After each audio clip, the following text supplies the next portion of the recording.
Welcome in, everybody. It is another Tuesday afternoon, mid evening, whatever the hell you want to call it. So, it's the College Hoops Happy Hour with Steven, myself, and today, and hopefully in many more episodes, we're joined by the Spin Doc. So, we got the cast and crew from Saturday's Paid for Play episode, and we're back live on the Paid for Play Twitter handle and the Daily Bread Media YouTube channel. So make sure you give us a follow on the Twitter, like and retweet the episode, and then definitely be giving us a like and subscribe on YouTube. Hop over to the YouTube if you want to get involved. A lot of lists, a lot of back and forth. We're coming for some coaches' jobs, but we'll get into that later. Steven, how are you doing on this lovely Tuesday? What's going on? For once, people are going to come in here and be surprised that I'm actually in a good mood because over the past week, the bets they're finally hitting. I've just had a bunch of one-loss days the last 6-7 days. It's been amazing. I'm having a great time right now. It'd just be better if I had more games to bet on tonight. Love to hear that. Spin Doc, how you doing today? Yeah, doing good. I'm same way as Steven is. It's been going very, very well in college basketball.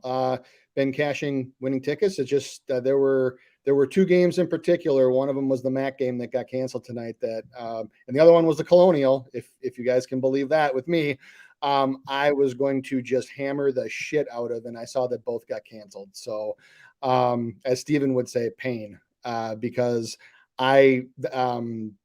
we were going to go real heavy on that James Madison game, but it wasn't meant to be. Well, conference matchup, we'll get it again, hopefully, right? Hope That's so. really all that matters here.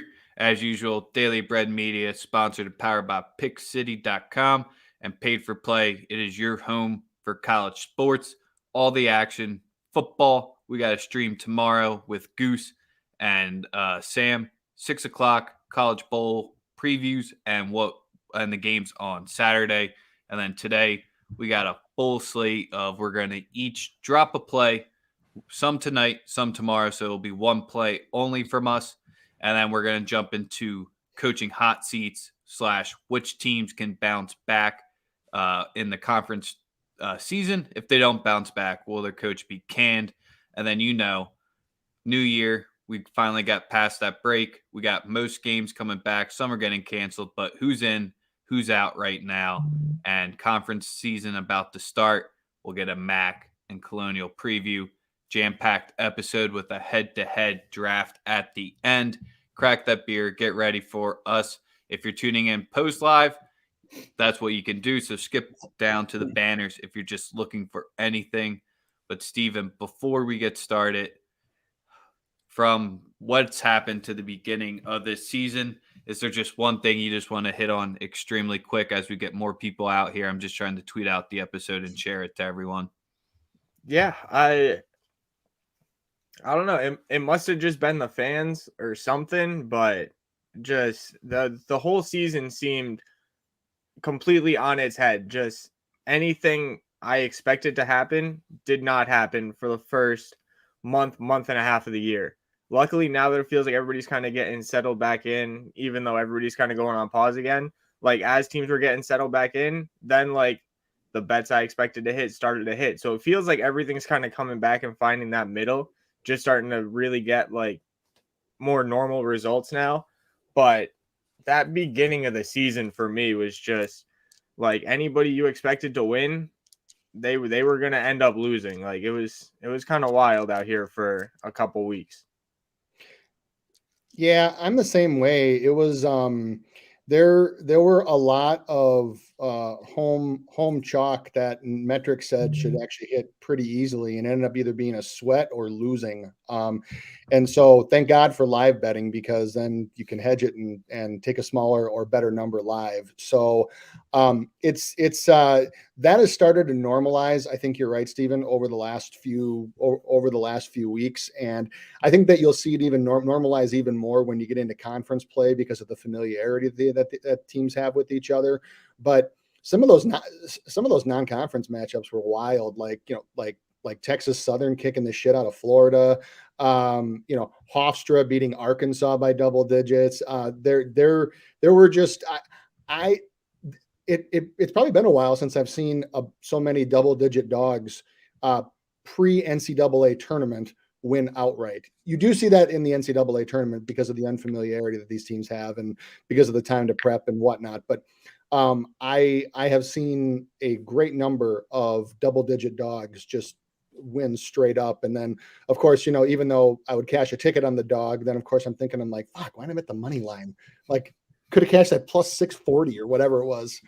Yeah, that was the only thing that saved me early in the year, was just that one UC Riverside fucking 3/4 court shot to beat Arizona State money line. I had the UC Riverside plus 450 ticket. That was the only thing that saved me early this year. Nice. Yeah, so my biggest thing was I was hyping this up that it could be potentially the best season of college hoops that we ever had, with the amount of players returning back, the returning minutes. You just saw the all-out production plus the freshmen coming in with Chet and Paolo. We got a stacked and loaded cast, and it's anyone's game, and I still think that's the way it is. But let's get into our first segment of the night. Thank you to everyone who's tuning in. As usual, jump over to the YouTube because we want to hear from you guys who is going to be your bounce back team. And what we're classifying as a bounce back team is currently at 535 today. They got to be 500 or worse. These are teams that we think could potentially win their conference overall, maybe make a hot shot in March. So some conferences just completely didn't qualify because all their squads are above 500. Some, like the SWAC, that's the one thing. The whole conference is available to be a bounce back team in the SWAC because no team is above 500. So that's your leading candidate for worst conference of the year. But Steven, I'll let you kick it off first. Who's your first bounce back team? We'll each share like one or two, then we'll jump around into our next segments. As usual, we keep it quick, but give you the key details. All right, so my chalk bounce back team it's got to be Jacksonville State. They're 6-6 right now, return 95.6% of the minutes played and 96% of the scoring from last year, and they're playing in the A-Sun. That granted, it has like Liberty in it. It has Florida Gulf Coast, but this conference isn't that deep. And when you got Brandon Huffman, the pretty sure he was a North Carolina transfer at 6'10", 225 in the middle, and then Darian Adams and Jalen Gibbs at the two guard positions, both averaging in between 11 and 15 points a game. I could easily see Jacksonville State just going on a run, and not easily because you have to go through Liberty or FGCU in the championship, but they have a real chance to get to March. They got 6 losses right now. I'd say they might have 8 or 9 losses going into the conference tournament. I don't know. I just really think they're that talented, and in a weak conference, it shouldn't be that hard for them to bounce back. Spin, you got anything on that real quick? First of all, I love the Jacksonville State pick. 100% support it. They were actually one of my dog darlings to try to get paid early in the season, and obviously they've underperformed, so I abandoned ship on that one pretty quick. I'm really hoping to be able to go back to them, but as you guys know, big surprise, mine comes from the Colonial, and I will go with the Drexel Dragons. They are 5-5 right now. Yeah, they so a couple things about Drexel so far this year. They have played a top 80 toughest schedule, so they've played an extremely tough schedule, and they're still 5-5. They are very senior laden, so they have a lot of experience. And when I look for a team to try to make a run come March, I do look for teams with experience versus some of the teams that are all like diaper dandy freshmen that where that inexperience can hurt them late in the year. So senior Cameron Winter and senior James Butler both average about 14 a game. Butler actually averages a double-double. So those two are their leaders. They actually have integrated a couple new guys on their team. So I think that is starting to come to fruition now. I have said from the beginning of the season that I think that the Colonial is a tough conference. However, Drexel actually entered the Colonial tournament as a 6 seed last year and were 4-5 in conference. Keep in mind, lots of games canceled because of COVID, and they went on a run and they actually won the whole thing. So I think that they can definitely do it again.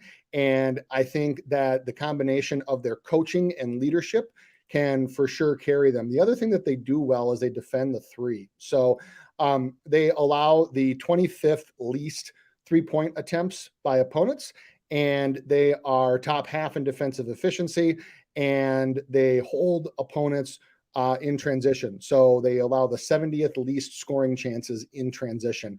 All of those things come March are things that you want to look for in a team that maybe could make a run. So as long as I think if they finish in the top half of the Colonial, which they should, I think that they can definitely make a run come tournament time, and they can for sure hang with, I know we're going to go to CAA picks or CAA preview in a minute, but I think they can absolutely hang with the big dogs of the Colonial. So Drexel's my pick. Drexel went dancing last year as well. So always like to have that experience. John, we'll get to your question when we get between segments. I think he's just coming straight at Steven with this one here. But my pick here, and then we'll get into the next one since there's a lot of good candidates. All right, I'm cutting the 2 off. We're going with Appalachian State as mine. Maybe some people wouldn't expect it in the Sun Belt. You got South Alabama and Texas State. Those are the only 2 schools I would currently rate above them in their conference. And their biggest issue with App State so far this year, and the reason why their record's looking as poorly, they are 1-6 against the Quad 1 and Quad 2 combined. Everywhere, or 0-5 against Quad 1 and Quad 2 combined. Everywhere else, they're doing pretty solid this season. They had games against Duke, UNC, and Iona. So I think those are games early in the season where your record may face this way, but it's going to pay off longer down the stretch. In their games throughout the rest of the season, they're not going to be greater than a 5-point dog, if not favored in majority of their matchups here. So App State, I think it's a team with Dustin Kearns that you can buy into a little bit later. Got some sophomores stepping in there, so you got your freshmen who are gaining minutes. Still trying to figure out that rotation. If Alamansi can finally find how some offensive game, they'll be sitting a little bit later or better later on in the season. But I got to go with App State for mine in the Fun Belt. Love it. Any quick honorable mention? You just want to shout it out? No reasoning behind it? Yeah. Give me Bryant. I mean, the only team probably at their level or better is Wagner. They could beat Wagner in a 1-game kind of playoff. So I think they're that team in the NEC. Yeah, I 100% agree with Bryant. The other one that I was actually going to go with is Kent State. They played a very tough schedule, and they actually should be over 500, but it cashed a ticket for us, but they pissed away a 21-point halftime lead against Southern University in a crazy game. And since then have actually been playing really, really well. They are one of the best free throw shooting teams in the country. They are one of the more efficient teams in the country. They play at a slow down pace to keep points off the boards of their teams. I think that they check a lot of the boxes. I'm not ready to anoint them like a potential, to get the bid from the MAAC yet, but I think that they could definitely make some noise. Yeah, my honorable mention is going to be mentions because I got to do it. It's going to be Gardner-Webb or Winthrop in the Big South. It's kind of more, if you believe in offense, you're going with Winthrop. If you're going with defense, you're going with Gardner-Webb. Campbell and Longwood are the teams that currently have better records than them. Big South wide open as well. So we'll get into our picks for tonight and tomorrow shortly, but it's always good about talking about someone's job when they still have it, because we're allowed to do that because we're not Big J journos. We're on YouTube. We're on Twitter. Make sure to give us a like, give us a subscribe there, and make sure to check out Extra Dough, because if you're a college hoops junkie watching us, Spin Doc dropped a great 4-minute video on the 4 factors, little series that'll be coming out. But let's talk about people's job. Spin Doc, who are you firing right now if you're the AD, or who's going to get fired? Yeah, the first one I'm going to go to is Brian Gregory from South Florida. He's 63 and 73 overall. He's got a 23 and 46 record in the AAC. They won the CBI 2 years ago, but since then it has been bad. Their only wins this year are against sub 220 teams. They have not beaten any teams from top two quads, and actually haven't even kept it very close. They do play some teams tough due to their defensive rating, which is top 100. Their offense just straight up is pathetic. On Christmas Day in the Diamond Club, we cashed a ticket on their team total under 57.5, and they had 33 at halftime. So that just goes to show you how bad the offense is. They also have tough sledding in conference play. They're going to play Houston. They play Cincinnati twice, SMU twice, Wichita State, and so on. And the other thing, if you look at, because I look at a coach's contract as well, after this season, if Gregory is fired, they only owe him $150,000. Many coaches have buyouts in the millions, but they owe him a paltry sum. South Florida has just been very, very mediocre for a very, very long time. So I think unless they either make a deep tournament run or unless they finish at least 500 in AAC play, which looking at their schedule, I don't know how they can't make that happen. This might be the end of the road. Hey, you give me validation to when I did the Diamond Head Classic coaching ranking. I had him last. Might be the Hawaii coach Gant after that performance and Gregory jumping up to 7th. But yes, he seems like someone who's run his course there. No disagreement for me. So I'm not going to go with my high major coach. I'll go with that in the next one for our honorable mentions. But this one I have the strongest inclination of that it's going to happen this season. Staying in my city, Philadelphia, Ashley Howard will be out of LaSalle, I think, come the end of the year. He's currently in his 4th season there. So sure, 2 of them being the COVID season is tough with a younger coach there. But the biggest sign that I think inclination is Pat Chambers, Penn State's coach last year that got relieved. LaSalle brought him on as a voluntary assistant coach. He's from the city of Philadelphia. Ashley Howard hasn't really recruited anyone notably in there, and the offense has just gotten worse and worse. A-10 record has gotten worse and worse, hasn't broken 500 yet, and a city that cares about it, and the OnlyFans are, that's their funny name, OnlyFans. They're passionate about the Explorers there. Everyone remembers the Southwest Philly floater. I think Chambers could be taken over for Ashley Howard soon there, so he's going to be my pick. When you can't recruit anyone within the city to stay in the city and get the big names and you're just struggling year after year. Nice little experiment they tried there, but I think his course is done. Steven, right. What do you got for us?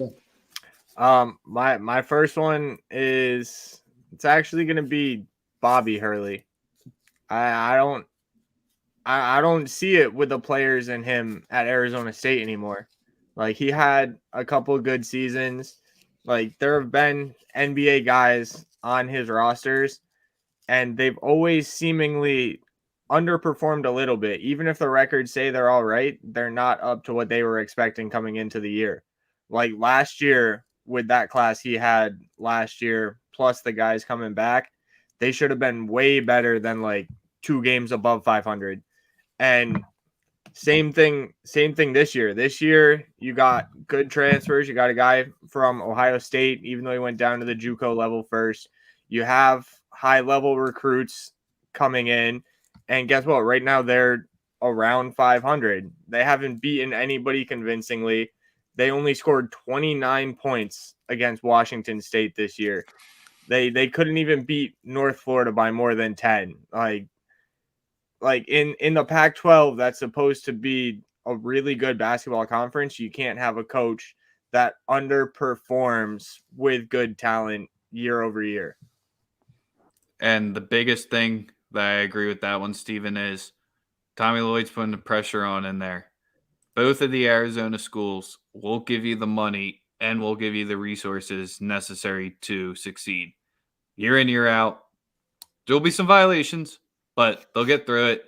They'll give you what you need. The coaching just needs to show up. They gave Hurley a very long run, so wasn't really expecting it, but the squad sitting at 5-7, I think he would be on our next segment. But if you're giving it right here, right now, I like it. Yep. I am so I got two. I'm going to go through. Well, so one from a major school, and then one is actually a really interesting story from a school from the Colonial. So the one of my honorable mentions is Tom Crean from Georgia. I know you can say that he's done what has been asked of him, which was basically to overhaul the roster, but he has done that. He's 46 and 56 overall. He's 14 and 40 lifetime in the SEC, and they haven't finished higher than 10th. So they finished last 10th in his three seasons. This year, all of his wins are against number 214 metrically or worse, except for Memphis. But they returned. They returned one of the top 8 scorers from last season. So he did the roster overhaul, but it's a bunch of transfer contributors who are all seniors. So they're all going to be gone next year. And then what happens? And they're still not good this year. It's going to be a bumpy ride. The only thing that might save him is that he's on a 6-year contract and they owe him $3.2 million if he's fired after this season. So they might try to squeeze one more year out of him to set the table for whoever's next. And it pains me to say all this because I actually like Tom Crean.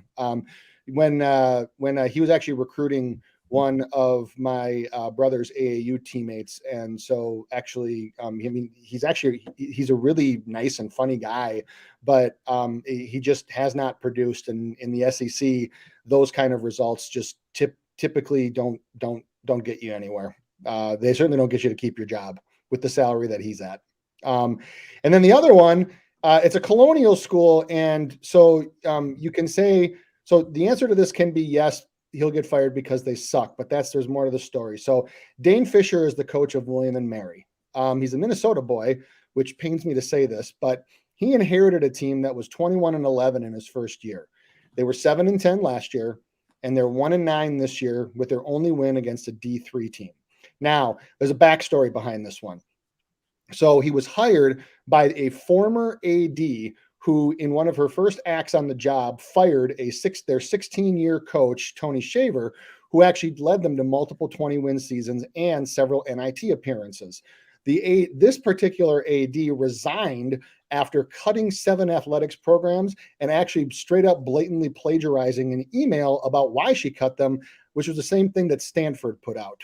So what happened is his first year, Fisher inherited Shavar's team that he had left because he got fired very abruptly and won 21 games with it.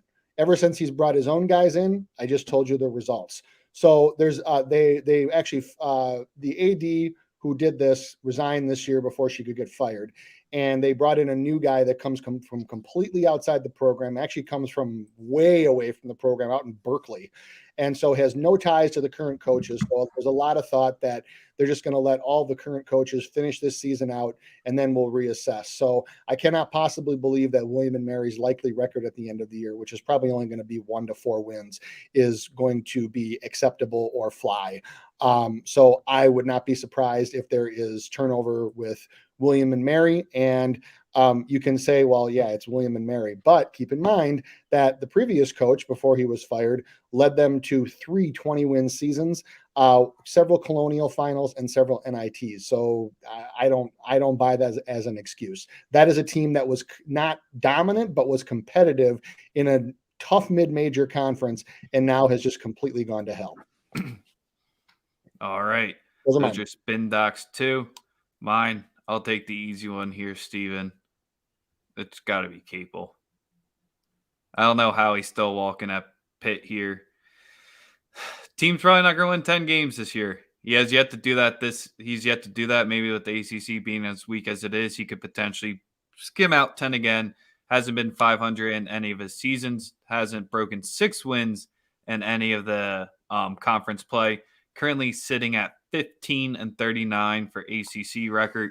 Bringing in people to Pitt was going to be his task and what he was going to do. I guess the William Jeffries Jr. is the one who we got to be looking out for next year, because past that, Hurley, he finally got him this year, but I don't think Hurley's going to be able to buy him anytime.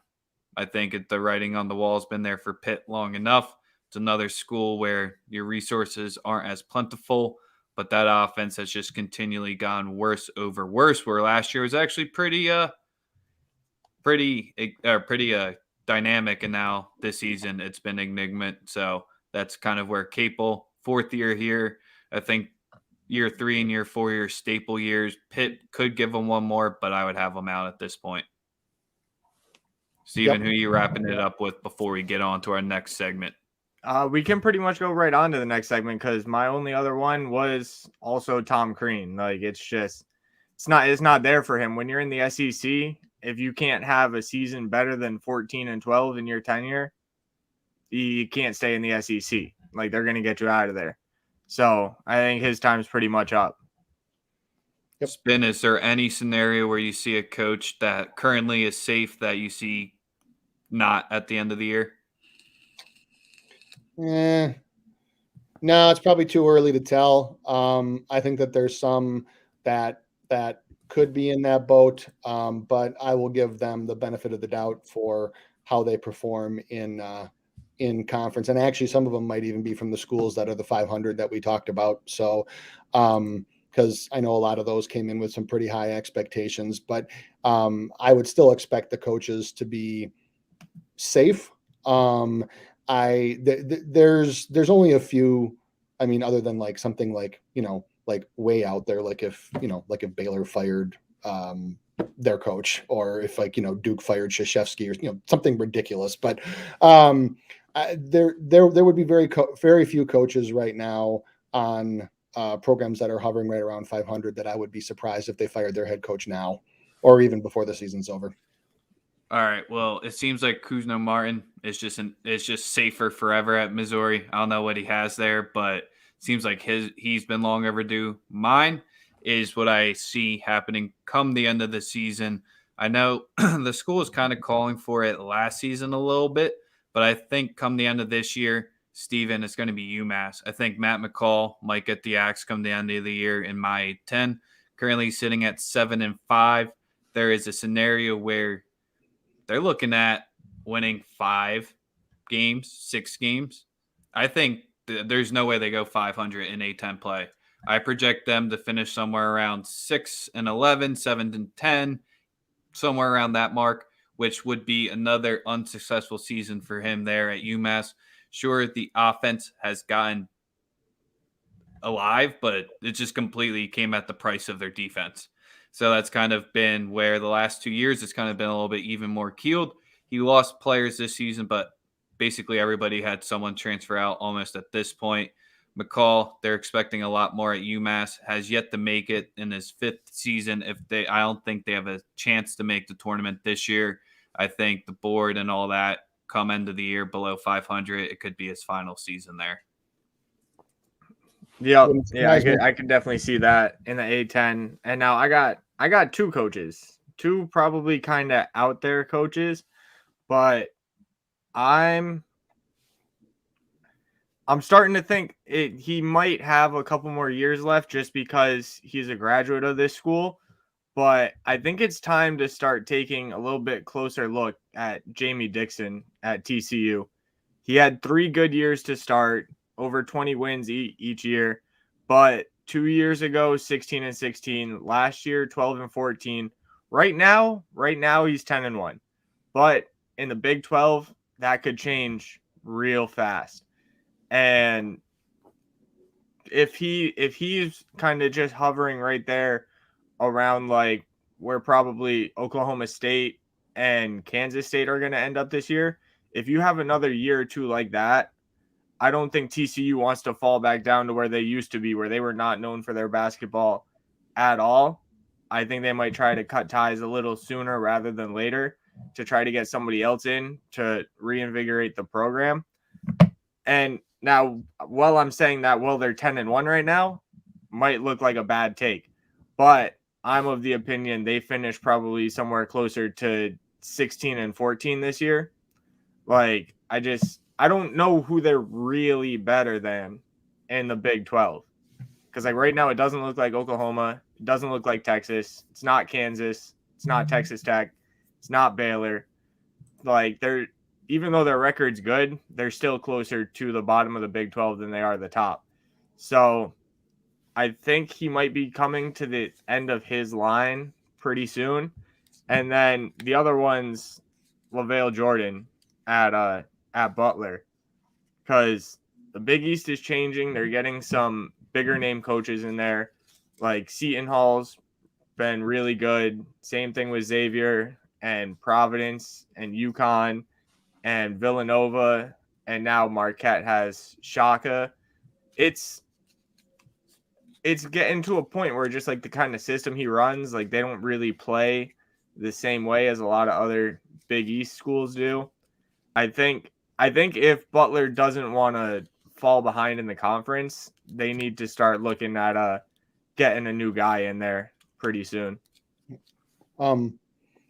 No, I 100% agree with that one. I'll just give one more from my two conferences I follow from the MAAC. That's MAAC. And it's more of a personal thing about like I actually like the guy and I like his energy, but I don't know how Steve Mazziello continues to hang around at Manhattan.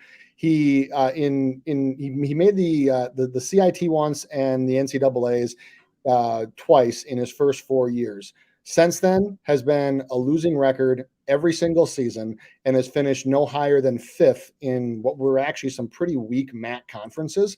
And now this year the team is 7-3, but they've played the 335th worst schedule. And their metrics, as a metric team, they are horrific. They're one of the worst shooting teams in college basketball. There is no way that they're going to be able to compete with Iona, with Monmouth, with even like Niagara and Fairfield. But actually, if you guys remember the story about Mazziello, he was actually hired after the second NCAA appearance to be the next coach at South Florida.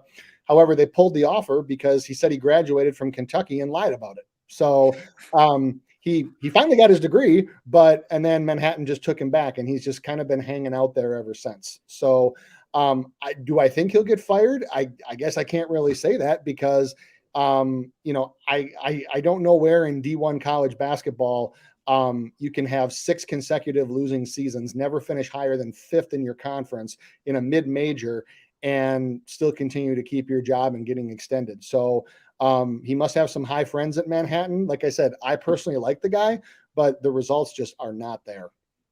Yeah, Manhattan, Fordham, 2 of the toughest schools to bring talent into and recruit, if you can believe it. Even though you're in the city, it's still just tough. Yep.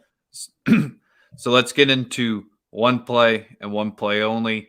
So this is the games we got lined up for tonight or tomorrow. We're each going to drop one play that we're liking in those games.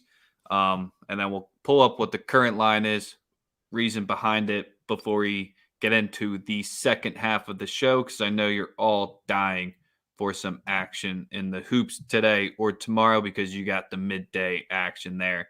So first play I'm going to be rocking with is Fresno State plus 4.5 minus 110. I gave that out on Daily Bread earlier with both of the teams playing with extremely slow pace. And with the freshman and Degenhart being the main contributor for Boise State at this point, I think Orlando Robinson, he's been one of the best underrated and under the fly players of the season so far.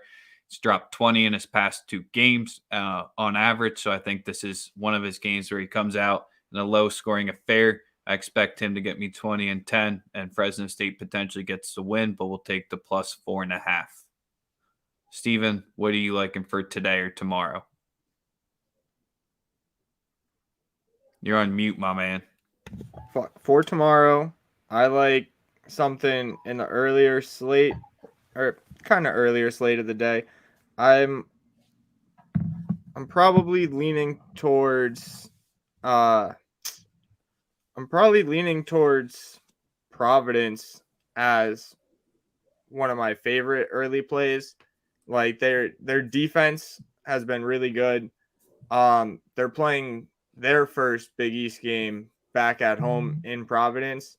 So even though I hate them, honestly, I'm not going to lose money by not betting on them. I think them at home in their first conference game, only laying 1, I'll take Providence to win an ugly game, but to win by more than 1. Spin Doc, what you got for us? Yeah, so I'm going to give you a potential live play tonight that you can watch, and then I'll give one for tomorrow. The potential live play is deep into the night, St. Mary's and Yale. The pregame line of 12.5, I think, is just a little too rich for my blood, given how St. Mary's plays. They play at one of the slowest paces in college basketball. Their results metrically against teams that are very similar to Yale. They've only won one game by more than this total. So even at home with Yale traveling east to west, I think it's a little too rich for my blood. So then you might be thinking, oh, well, bet on Yale. No, don't do that. Yale is horrifically overmatched here. So what I would do is I would actually wait. And if you can get this line live at like a 8.5, 9-ish, somewhere in that range, I would be more than willing to put some money on that one. You might even have to wait until the second half. St. Mary's typically plays teams close in the first half. So I might wait till maybe like the under 16 timeout of the second half if you can still get it. But I would not bet this pregame. I would look to try to get St. Mary's under 10 for sure, just to be safe. Can they cover 12.5 against Yale? Yeah, I think they can. But just when you have a team that plays so slow and doesn't usually blow teams out, especially not teams that are of the general strength and skill set of Yale, laying 12.5 just it concerns me. So I would look to bet it live for a better number. The one I will give out for tomorrow is Hofstra and William and Mary. So the total at this one right now is set at 144. And, we were talking about this before the show, and I think Steve and I said it at the exact same time. That's not enough points over here for me. I think this game goes over 150 personally. Hofstra is all offense all the time. They have 4 guys in their starting rotation that can shoot the 3. They are top 100 in 3-point percentage. They are top 20 in 3-pointers attempted. They're top 50 in field goal percentage effective. I mean, I could go on forever about Hofstra's offense. William and Mary's defense. So they just talked about their coach being 1-9 and only beating a D. You probably can guess where I'm going with this one. They suck. They're bad. They are 337th in defensive efficiency, and they allow almost 110 points per 100 possessions. And they also allow almost 17 points, almost 18 points, off the break. And Hofstra runs a very fast-paced offense that generates just as many. So you might be thinking, okay, well, it's a blowout, and blowouts can kill overs like that. Good point, fair point. However, in Hofstra's last few games against teams that have been somewhat close to William and Mary metrically, they have allowed 84, 77, 70, and 74. So if you're picking up on a theme here, Hofstra plays offense, their defense, sometimes at the expense of their defense. I think that there's more than enough points in this game. And I was joking with the guys before the show that if Hofstra played its starters the entire game and were making their threes, Hofstra might be able to come close to covering this one on their own. And yes, I love the Hofstra pride.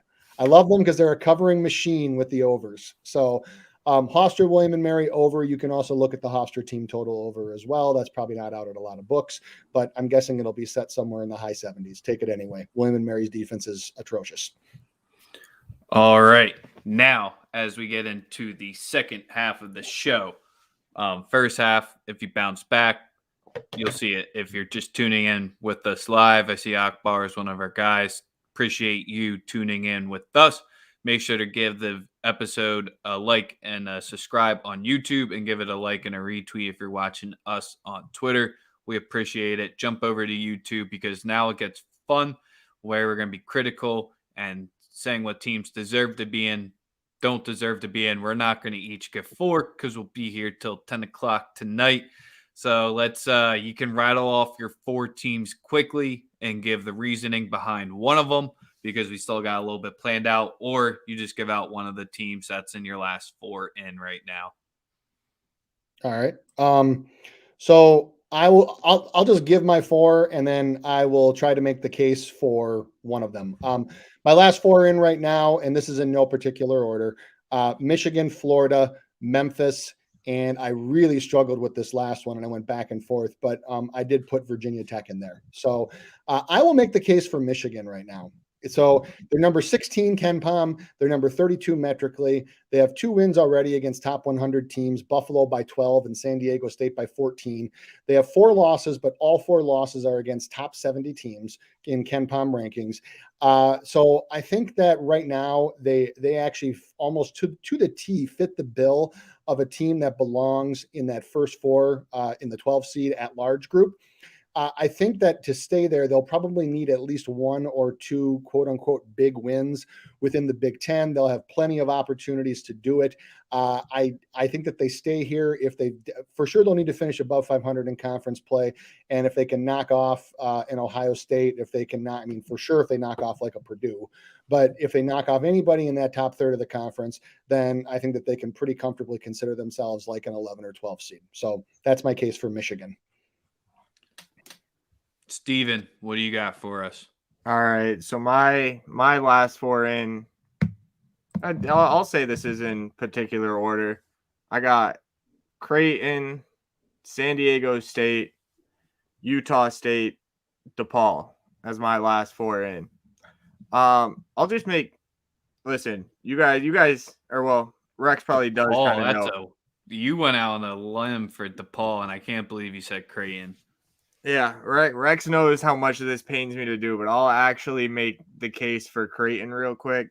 Like everybody, myself definitely included, I thought they were going to be not just bad this year, but kind of close to really bad this year. And I mean, they've surprised me. They already have 2 big wins over Villanova, BYU. I think those are 2 better wins than pretty much anybody else you'll find on the bubble right now. And pretty much most of their losses outside of the Arizona State game that they lost by 1 have been objectively good losses. They lost to Iowa State by 6, and they lost to a still undefeated Colorado State team at a neutral site early in the year. I think this team has been way above expectations. And, well, these might not be teams I have in the tournament at the end of I might not have these teams in the tournament at the end of the year. If we're going off right now, pretty much before conference play starts, these are my last 4 teams in. Because I don't think DePaul has a single chance to make the tournament come March.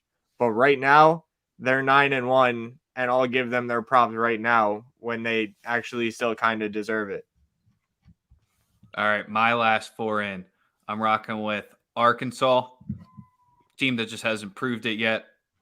1 bad loss. They didn't have that loss, they'd easily be in. Got to agree with you with Creighton, Steven. St. Mary's is number 3. And my 4th one is going to be Fresno State. That's the 4th team in.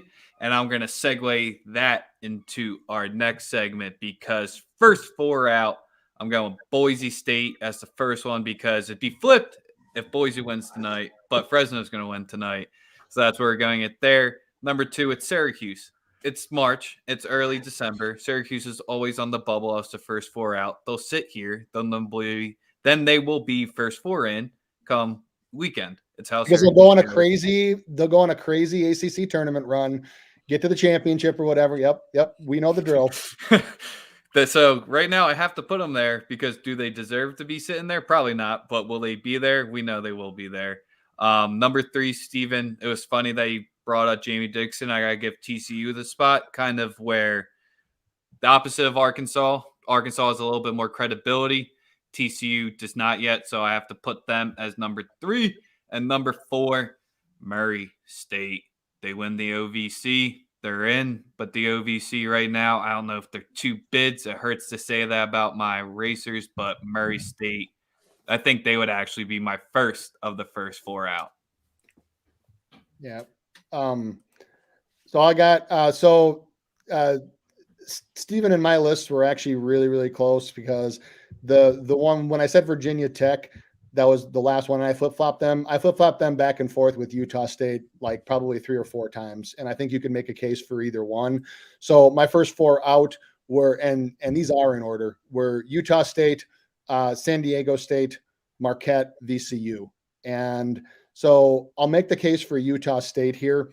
Their metric and Ken Palm are actually not too bad, 56 and 35. Mm-hmm. They are, but they're 2-3 versus top 100 teams. They have a bunch of wins against sub 200 teams. The thing that just sticks out to me like a sore thumb, which I really hope that they make a run in conference play, because I want to see them make the tournament, because I love Ryan Odom and I love watching them play. That loss to number 197 UC Davis to start the year, that just sticks out like a sore thumb. And I know it was the first game of the season, but when you're a mid-major team like that, those things get punished come tournament time. So what I'm hoping is that they sneak in with several wins over the Mountain West elite. So San Diego State, Colorado State, they make a deep conference tourney run. I just think looking at all the teams that are on the bubble right now, it might be tough to get 3 Mountain West teams in. So if you figure Colorado State's going to make it no matter what, if Colorado State wins the tournament, then maybe a Utah State could sneak in. But I think that you're looking at Utah State and San Diego State.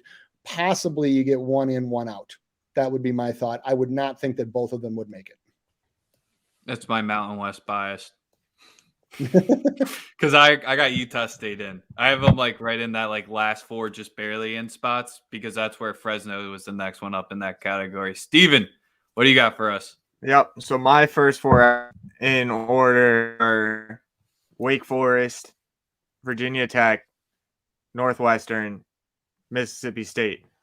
And so the thing is Wake Forest for me still has to be above both Virginia Tech and Northwestern, because they already have head-to-head wins over Virginia Tech and Northwestern. So for me, I haven't seen Northwestern really beat anybody. Their best wins, Maryland, who's been down this year. Fired the coach. Yeah, exactly. And then with Virginia Tech, for me, like everybody's saying the ACC is pretty down this year. And sure, one of their losses is to Duke, but they didn't just lose to Wake Forest. They got blown out by Wake Forest. They lost by pretty much 20. They're already 0-2 in what's not a great ACC. I don't trust them yet. I think if there's one year where we should get more mid-major teams in over average Power 5 teams, it should be this year when everybody's back, because they have the extra year of eligibility. So you can't make the case and say that, they're just like way less talented. We don't want to have them in. So I'd rather see like those like teams that I think are going to be average in their like respective Power 5 conference. So like Michigan or Mississippi State, I think is going to be in the middle of the SEC. Northwestern is going to be in the middle of the Big Ten, and Virginia Tech and Wake Forest are going to be, I don't know, probably in that like 4 to 7 or 8 spot in the ACC. I just don't see the ACC getting that many teams in. So those are my first 4 out. Do you each have UNC in as of right now? That was the one team that I thought we could potentially hear that might shock some of our viewers currently. They're a team that I have them like right in that spot of they're just in. They're not in the last 4 in. They're in like the last 8 in spot. How about you guys? Yeah, I have them as an 11 seed right now, and I have them as one of the higher 11 seeds. I think that in the end, unless they totally bomb in ACC play, I think that you'll see the ACC major power conference bias get them in. Yep. It's just it would be the same if Duke was in the same situation, so on. I mean, there's just certain teams where they can have a mediocre season, mediocre strength of schedule, and they can get in as a 8 to 11 seed just because of who they are. That's just how college basketball works for anybody that's watching that didn't know that. Yeah, that's pretty much what I'm seeing with them right now too. I think as long as they're respectable enough that they can have them up against somebody else as comparable, like they're going to put North Carolina in. Yeah, I think it was the point I was trying to make, and what's been said perfectly was they're probably, if the season ended today and Selection Sunday was this Sunday, they're probably the 11 seed, which was like kind of a point that I was getting to there where they'll get in regardless, but their 3 losses are, sure, they're good losses, and then their 1 win is against Michigan, so that can always age a little bit better. So now let's get into some conference previews real quickly. I just one thing about UNC. So if you put them as an 11 seed and you look at who are probably potential 6 seeds, you're looking at teams like probably, like Loyola Chicago, West Virginia, Minnesota, maybe UCLA, teams like that. I mean, can we see North Carolina beating any of those teams? I don't see it right now, but then again, it could just be opposite bias for me. Well, I could definitely see them beating Minnesota. I can't see them beating West Virginia, and Loyola Chicago would be a close game for me. Yep. It's I still need to be sold on Hubert Davis. It's no coach can come in and go into UNC and just cakewalk it. We're going to see the same issues next season at Duke. It's just some of his games and then his losses, he's made some bad mistakes, and the teams just came completely unprepared to play. So rookie head coach going to take some, but he'll still get it into the tourney. Yep. So, yeah, on a neutral, that's the key factor. If it's in the barn, Minnesota might get it. Spin, yep. What conference do you want to start with? Let's start with the MAAC, MAAC, the real MAAC. So heading into conference play right now, I think that really this is a 2.5 team race, and I will explain what I mean in a second. The two teams, for anybody that follows me on Twitter, for anybody that's in the Diamond Club, you should know Iona Gales, Monmouth Hawks, 10-2, 10-3. And Monmouth, up until their very last game against Hofstra, was undefeated ATS. Iona has a solid record overall. And, both of these teams have just watching them passing the eye test have just been head and shoulders above anybody else in the conference. The Iona is feeling the full Patino effect this year with the transfers that he got that are playing meaningful minutes. The biggest one of those would be Tyson Jolly. He transferred over from SMU, and he is just a beautiful athletic combo guard forward, and leads the team right now in points and is right up there with rebounds, leads them in 3-point shooting. So he is going to be a force come tournament time. Monmouth did it a little bit differently this year. So Monmouth did it with guys that were returning. They really didn't bring in a ton of newcomers, with the exception of one who actually happens to be their guy this year, which is Shavar Reynolds. If you never watched Shavar Reynolds play, you absolutely should. He is an incredible guard, all over the floor, drives to the rim with just absolute no fear whatsoever. Second on the team in scoring, shooting 41% from 3, shooting almost 90% from the free throw line. And he's really the engine that makes them go. So those two teams, I think, are who you're going to see battling it out throughout the entire conference. The other ones, and the half. So the half refers to kind of a combination of 3 or 4 teams that I think could really might even be able to beat Iona or Monmouth on any given night, or could at least challenge them. And those 3 teams are St. Peter's, Fairfield, and Niagara. And so I'm not going to go into too much detail about all 3, even though I could talk about MAAC basketball like forever. But St. Peter's is a team that's primarily built on defense. They are they sometimes can suffer from being offensively challenged, but their big thing this year was getting Casey Defoe, who is a senior. He first he was going to leave, then he's going to come back, then he's going to leave again, and then he came back. So he is a senior forward and just multi-talented guy, bangs in the paint. Guy looks like a weightlifter.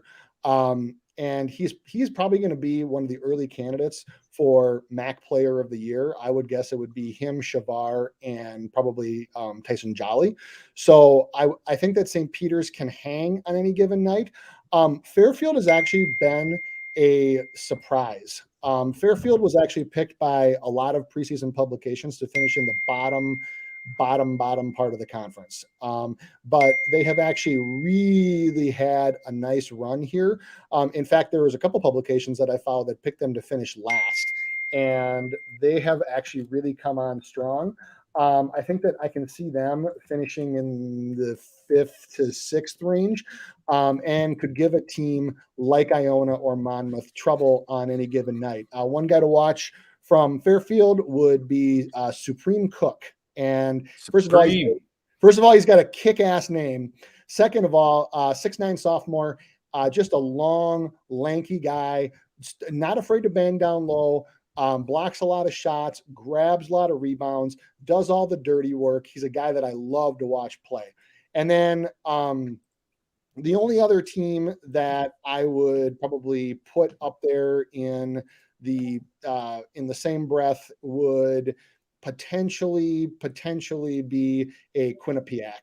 I don't see Quinnipiac as making any serious run right now. They have a very balanced team. So they're probably in that second tier of clubs. So when I say 2.5 teams, that's who I refer to. So that's kind of my condensed version of MAAC basketball for the year, or for the conference season. But really, guys, when you look at the conference championship come March, really it should be Iona and Monmouth. Those I normally hate going chalk on these two things, but these two teams are just far and away the best teams in this conference. Yeah. Love it. If there's two things I know about this conference, it's Fairfield and it's Quinnipiac, because I live within 35 minutes of each campus. So I go out on the weekends in Fairfield and in New Haven. I know what these teams are like. Fairfield has been playing way above their pay grade. They are 8-5, but they have played their best basketball all year. They are not holding that level the rest of the year. If there's one team I'm going to pick to actually fall off, is going to be Fairfield. I think Quinnipiac's actually kind of solid. They're not that bad. They can hang with most of these teams. I think so. I think it's the answer is obviously the two teams you mentioned, Iona, Monmouth, and then probably that Quinnipiac St. Peter's 3-4. I would personally probably have Manhattan still over Fairfield, but that's kind of just a flip of the coin. Neither team's that great. Neither team's that bad. I like it. Yes, sir. I love the Shavar Reynolds Seton Hall transfer, stayed in state like worst New Jersey native going to Monmouth. So let's get to the Colonial. And then we got one segment after this. Oh man. This one is a lot more complicated because there are probably 5 teams, maybe 6, that could realistically win this conference tournament. I mentioned last year Drexel won it as a 6 seed. You could see any one of the top 6 seeds win this conference tournament. So I will just touch on a few. I'm not going to touch too much right now, more on Hofstra. I saw some people joking about how it's like my favorite team to follow, and you're damn right they are. Love watching Hofstra, love watching Speedy Claxton's team. But if you haven't gotten a chance to watch them play offense, you should. You should also watch Cooks and senior, who's probably going to be the Colonial Player of the Year, Jalen Ray. Jalen Ray will be playing in the association next year in some fashion. So I won't touch too much about Hofstra, but they're one of them. The team that I think actually doesn't get a lot of press, but is just so solid, is the Towson Tigers. They are one of the most efficient offensive teams in the country. They're actually 30th in efficiency, and they get to the free throw line. They attempt the 3rd most free throws in college basketball, and they also are 13th in 3-point percentage. So they shoot almost 40% from the 3-point line, and they guard the 3 as well. So they hold their opponents to under 33% from the 3-point line. They are, for somebody like me, who's all about analytics and metrics, and I made that video about the 4 factors, their coach, Pat Scarry, is like a disciple of those things, and they play disciplined. They play low turnover, high intelligence, high IQ basketball, and they just wear teams down. For those of you that watched them over over not too long ago, they hung with Ohio State for almost 2/3 of that game. So I think that they can hang with anybody, and I think that they could make a run. The other one that I want to touch, James Madison probably has to be the favorite right now preseason. I think overall, if you look at just top to bottom, I think that James Madison probably has the most talent, and they probably have the team that would be the most tournament ready. I think teams like Hofstra can struggle sometimes from lack of defensive focus and giving up too many easy shots. Towson has gone through periods where they don't score very much, where they become stagnant.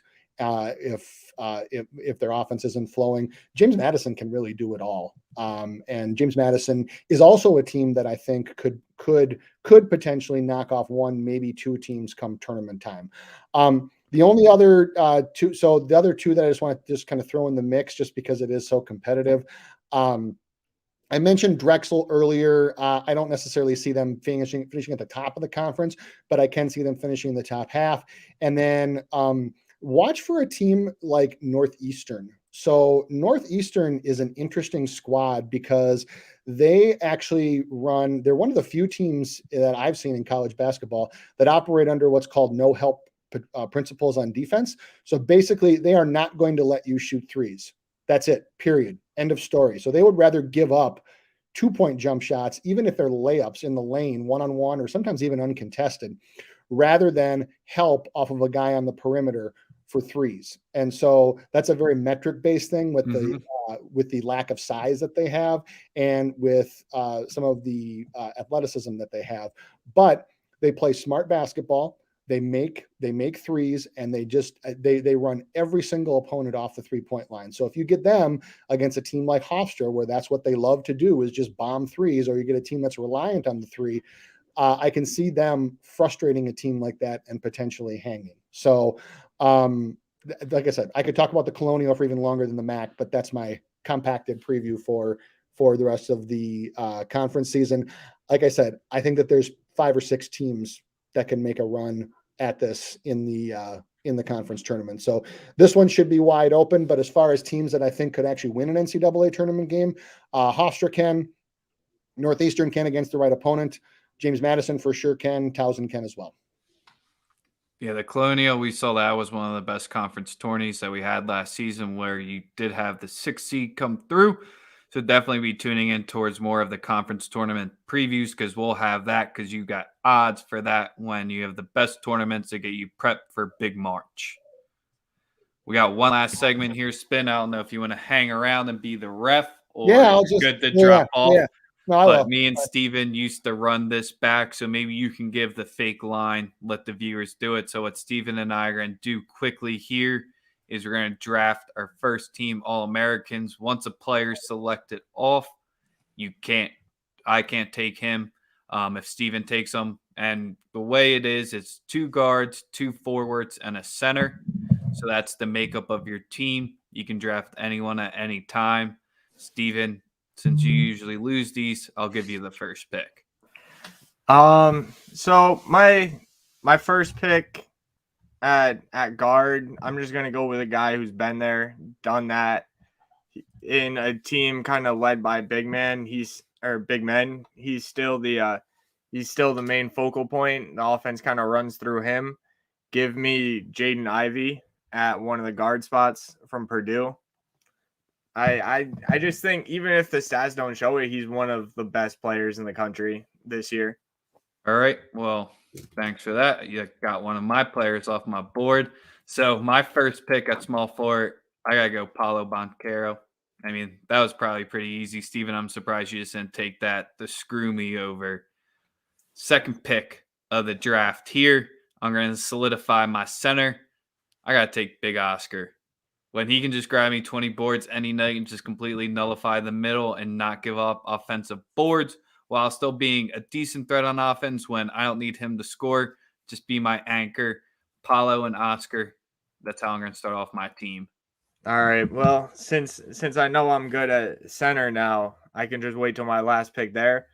I'm let's see. My other guard is a name I don't think you'll have. So at my small forward, I'm going with a guy who he's supposed to be good pretty much every year, but he's really breaking out this year. And again, I'm not usually the guy who goes with veterans, but I am this time. Give me Ochai Agbaji as my small forward to just absolutely be a menace on Paulo. That freshman, he's not ready for that defense. And Ochai's dropping like 22 a game right now. And then at my power forward spot, I am going to go with somebody who I think can stretch the floor a little bit and has been showing it for 2 years. Let me go to my smaller big school, Drew Timme, Gonzaga at the power forward. I like it. I like him just as like the glue guy, the energy guy, kind of does whatever you need him to on offense. I think he fits in well with the squad here. Yeah, if you could see, I really didn't like that Ajabi pick, because if I could get him and Paulo together on the court at the same time with the point I was going to have, I was going to be feeling great. Damn. So I'll take my point guard here since I got 2 back-to-back. Might be going a little early, taking them off the board, but it doesn't matter to me. Isaiah Stevens is the way I'm going to respond back by you taking 2 of my guards. Colorado State, 18-8 so far in the season, 2 double-doubles.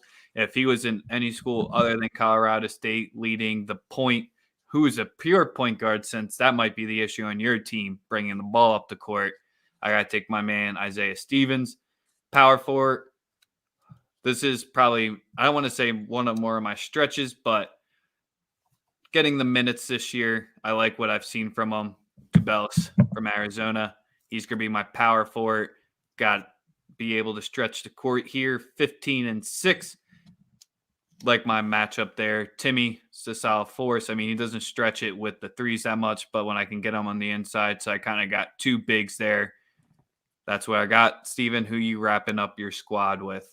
All right. So my center is the guy I loved last year too, who came back to Illinois this year. Give me Kofi at the center. I love him. I feel like once he kind of came back to Illinois, they kind of started to settle everything down, figure it out. I love him. Even if he's not. I think him and Oscar are kind of similar on the college level right now. So I'm fine just taking a wash there, because I don't think like if I took somebody who had a better offensive game than Oscar, they're getting absolutely bodied on the board. So let me just take another real big guy who can cancel that out. And then my point guard, I think he has a chance to be the most improved player in college basketball, and he's leading the most improved team in college basketball. Give me Isaiah Brockington as my point guard from Iowa State. I don't know. I love the way he's playing. He rebounds the ball amazingly as a guard. I don't really think I need a true point guard when I got 3 guys that could easily bring the ball up the court when they have to. All 3 of them score really well. All 3 of them rebound really well. I don't know. I think Isaiah just fits in well with what I got going on the team. All right. You always want to take shooting guards last, since you screwed me over here. Got it down to 2. Don't want to have 2 Dookies on my roster, so you can probably pick who I'm cutting out here. We'll take Justin Moore of Villanova. Give me the just about the same amount of offense with much, much better defense here. We're going to take Sasser for Houston, but since he's out for the season, that's the way we'll be rocking up the roster. So Spin, we'll rattle off our teams real quick, and you give us the spread, and that's how we'll wrap up the show. I got Isaiah Stevens, I got Justin Moore, Paulo, Tabellis, and Oscar. All right. And then I got Jaden Ivey, Isaiah Brockington, Ochai Agbaji, Drew Timme, Kofi Coburn. How's this for a Switzerland answer? It's a pick'em. We knew that was coming. He couldn't give it there. It's a pick'em. It's a pick'em.